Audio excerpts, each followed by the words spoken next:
Buenas tardes con todos. Qué gusto volver a participar, volver a formar parte del Simposio Internacional de Identificación Humana como parte del Grupo Científico Latinoamericano. Mi nombre es Rodrigo Flores, soy alumno de maestría de la Universidad Estadual de Río de Janeiro. Yo les voy a hablar acerca del trabajo que venimos realizando a través de la comparación de los estimativos de mezcla en la población mestiza de Pichincha, Ecuador. Quiero comenzar hablando de hechos históricos que dieron lugar a la diversidad genética que encontramos hoy en día en las poblaciones americanas y por lo tanto en la población ecuatoriana. Datos arqueológicos y genéticos muestran que las poblaciones nativas americanas descienden de un grupo asiático que cruzó el estrecho de Bering hace aproximadamente 15 y 18.000 años atrás y que a estos grupos les tomó aproximadamente 1.000 años en distribuirse a lo largo del continente americano.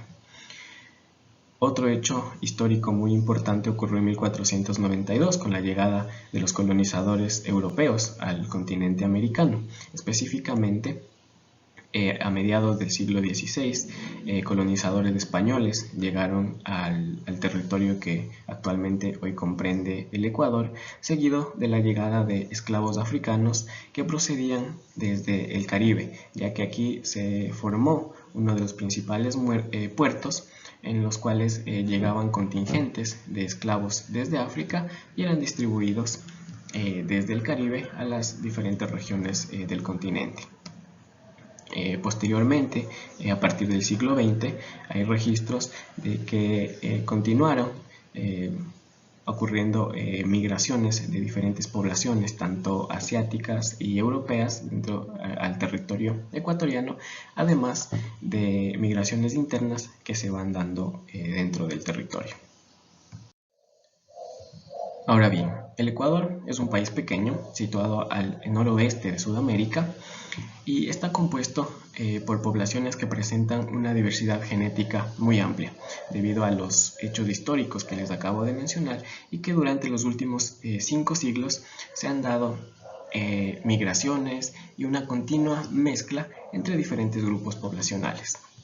En la figura 1 yo les quiero mostrar la densidad poblacional de los diferentes grupos nativos americanos que habitaban el continente antes de la llegada de los colonizadores europeos. Como pueden ver, Ecuador presentaba un número importante de grupos nativos americanos, pero a lo que yo quiero quiero enfatizar es que actualmente en los estudios que se han realizado se comprobó que Ecuador preserva a un componente de ancestralidad nativo americano muy importante.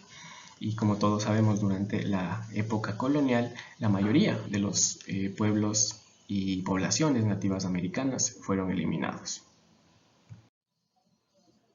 Para el desarrollo de este estudio nos planteamos dos objetivos. El primero fue comparar los componentes genéticos de ancestralidad de la población mestiza de Pichincha, lo que a su vez nos va a permitir determinar y hablar de una subestructura genética dentro de la población.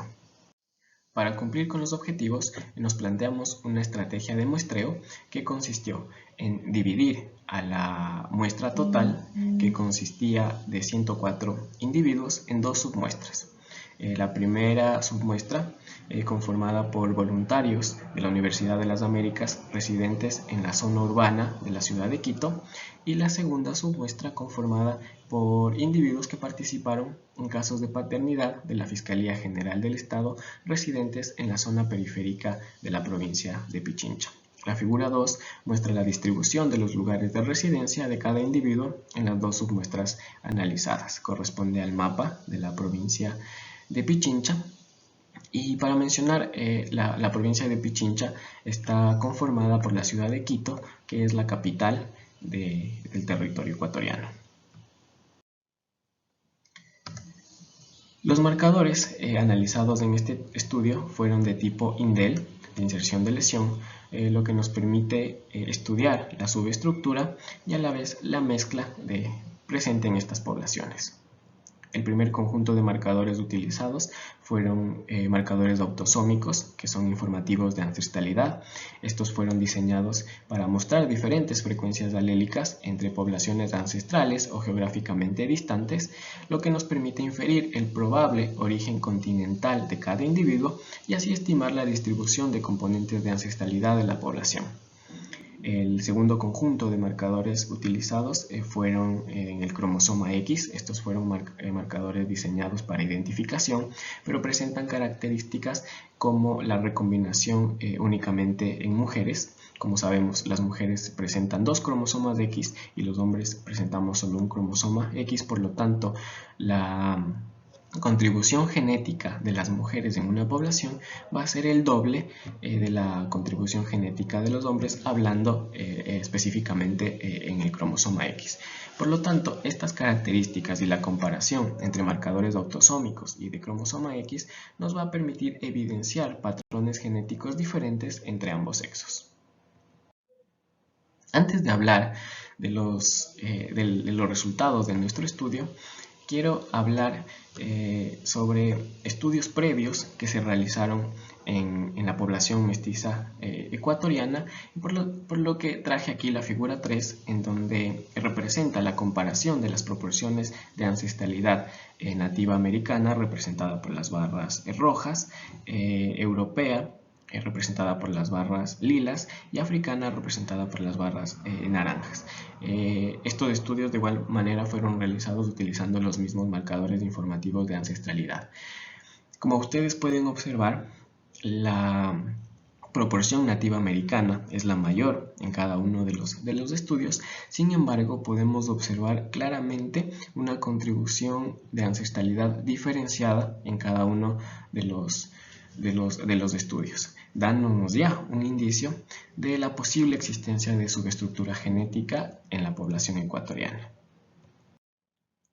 Ahora bien, hablando ya de los resultados obtenidos en nuestro estudio, en la figura 4 representa la comparación de las mismas proporciones de ancestralidad nativa americana, europea y africana, encontrada ya en este estudio en las 2 submuestras que nosotros analizamos. La primera submuestra compuesta por voluntarios de la Universidad de las Américas residentes en la zona urbana de la ciudad de Quito, y la segunda submuestra compuesta por individuos que participaron en casos de paternidad de la Fiscalía General del Estado, residentes de la zona periférica de la provincia.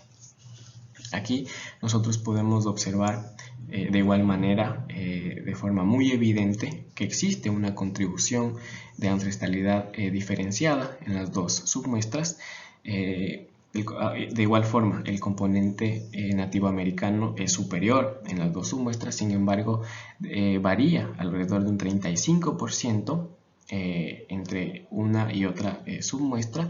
De igual manera, el componente europeo varía alrededor del 20% entre las 2 submuestras, y a pesar de que el componente africano es menor, podemos observar que existe una variación también en función de las 2 submuestras analizadas en base a la estrategia de muestreo que nosotros utilizamos.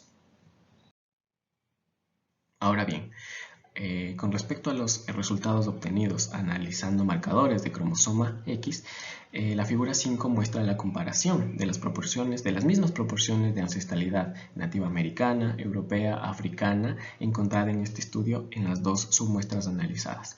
Para interpretar esta figura voy a hablar de 2 puntos. El primer punto es que, como pueden observar, las proporciones de ancestralidad que encontramos en las 2 submuestras presentan un comportamiento mucho más homogéneo que las encontradas analizando marcadores autosómicos.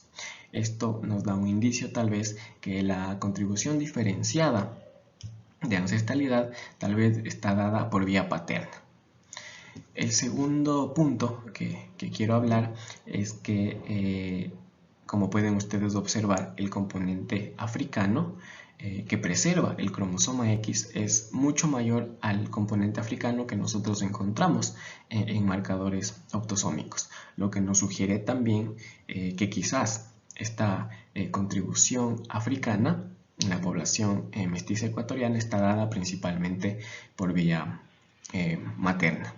Sin embargo, a pesar de que estos marcadores de cromosoma X utilizados en nuestro estudio permiten analizar subestructura genética y obtener valores relativos de ancestralidad, una vez que se haga la interpretación de los valores absolutos de ancestralidad, debemos tener mucho cuidado al realizar este tipo de interpretaciones. Evidentemente, si nosotros comparamos los resultados obtenidos a través de marcadores autosómicos en las submuestras y a través de los marcadores de cromosoma X, podemos evidenciar una contribución de ancestralidad diferenciada en la muestra analizada, en las dos submuestras que analizamos. Por lo tanto, enfatiza la importancia y la necesidad de hacer un estudio mucho más amplio de estas poblaciones para conocer y de esta forma estimar de mejor manera el nivel y el grado de subestructura genética presente en estas poblaciones.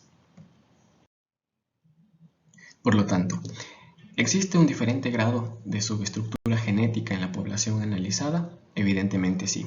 Los valores de ancestralidad de las muestras globales no representan el verdadero grado de subestructuración. Estas diferencias deben ser tomadas en cuenta en investigaciones en casos de parentesco que involucren individuos pertenecientes a diferentes sectores de la provincia de Pichincha, debido a que las interpretaciones de los resultados dependen de las probabilidades calculadas en base a la composición y estructura genética de la población de referencia utilizada. Como ahora tenemos claro, la población ecuatoriana atravesó por procesos complejos tanto de colonización como de migración, lo que dificulta la obtención de una base de datos representativa que pueda ser utilizada en el campo forense.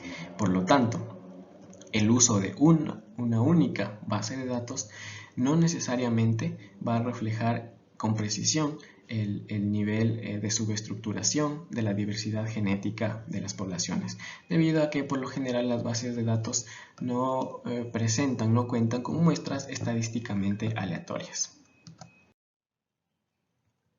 Ahora bien, sabemos que la ancestralidad de la población mestiza ecuatoriana viene dada por tres principales poblaciones, que son nativas americanas, africanas y europeas. Sin embargo, está claro que existe un diferente grado de mezcla, además de mezclas posteriores que se vienen dando a través de las migraciones. Por lo tanto, una forma de afrontar estos hechos es realizando correcciones por subestructura en los cálculos forenses. De esta manera nos permitirá evitar o disminuir una sub o sobreestimación en los valores LR que obtenemos en los diferentes cálculos forenses que realizamos.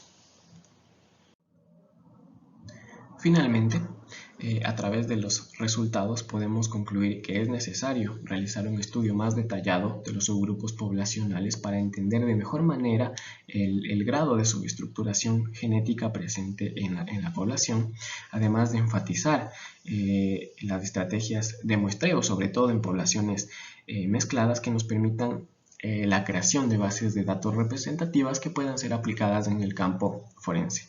Y el punto que yo considero muy importante es que este tipo de trabajos nos muestran con claridad que la importancia de realizar estudios que nos permitan determinar y realizar un ajuste sobre la estructura de la población, la cual va a ser aplicada evidentemente en el campo forense como ayuda para la resolución de los diferentes casos. Finalmente, quiero agradecer a las instituciones que nos permiten realizar este tipo de estudios, y quiero agradecer a todos ustedes por la atención. Quedo atento a cualquier duda, pregunta que se haya generado durante la presentación. Nos vemos en breve.